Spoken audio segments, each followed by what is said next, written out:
जय श्री राम। रामायण सिंधी शायरी में व्याख्या हिंदी में बालकांड पृष्ठ 15। इसके पहले सीता स्वयंवर में जब कोई भी धनुष नहीं तोड़ पाया तब गुरु की आज्ञा पाकर श्री राम गए। उन्होंने बड़ी फुर्ती से धनुष उठाया, ऐसा लगा जैसे बिजली चमकी हो। एक पल में ही उन्होंने धनुष तोड़ दिया, सब प्रसन्न हो गए। सीता ने उनको वरमाला पहनाई। राजा जनक ने गुरु विश्वामित्र से कहा कि श्री राम ने हमको धन्य कर दिया है, अब आगे जैसी आपकी आज्ञा हो वैसा करें। अब आगे हुअत राजन ई चयल हो, धनुष शर्त सा लगन बधल हो। धनुष टूटो थी शादी वेई, खबर मनुष्य ए देव बिपेई। गुरु विश्वामित्र ने राजा जनक को कहा कि वैसे तो शर्त के अनुसार जो धनुष तोड़ेगा उससे सीता की शादी कराई जाएगी। अब सीता ने वरमाला पहनाई, शादी हो गई और ये खबर सभी लोगों को और देवी देवताओं को भी हो गई।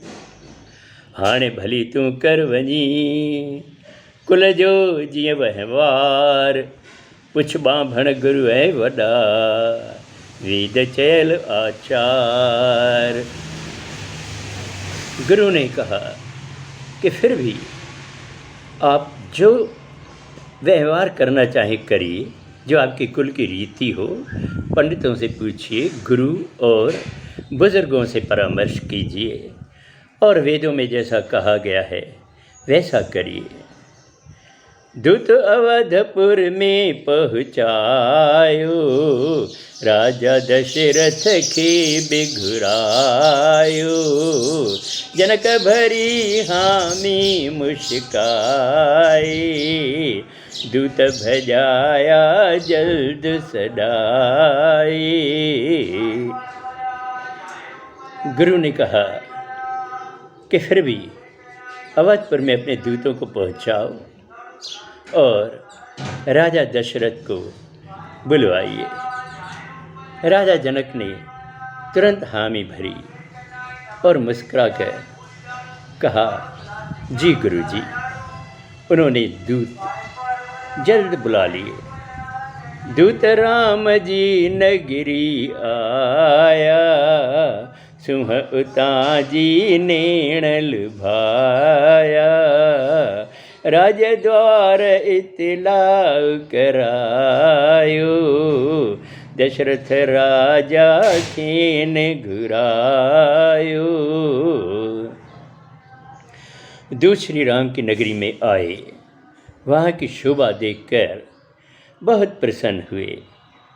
उन्होंने राजद्वार जाकर राजा दशरथ को संदेशा भेजा तो राजा ने तुरंत उनको बुला लिया। नमन करे पोखत विवधायो, उथंदि राजा पाण हथायो। खत पढ़ंदे जल नेण बहायो, गदगद तन मन भर जी आयो। दूतों ने नमन करके अपना खत राजा की ओर बढ़ाया और राजा ने खुद उठकर वो खत लिया। खत पढ़ते ही उनकी आँखों में जल भर आया, बहुत खुशी हुई और तन मन भर गया।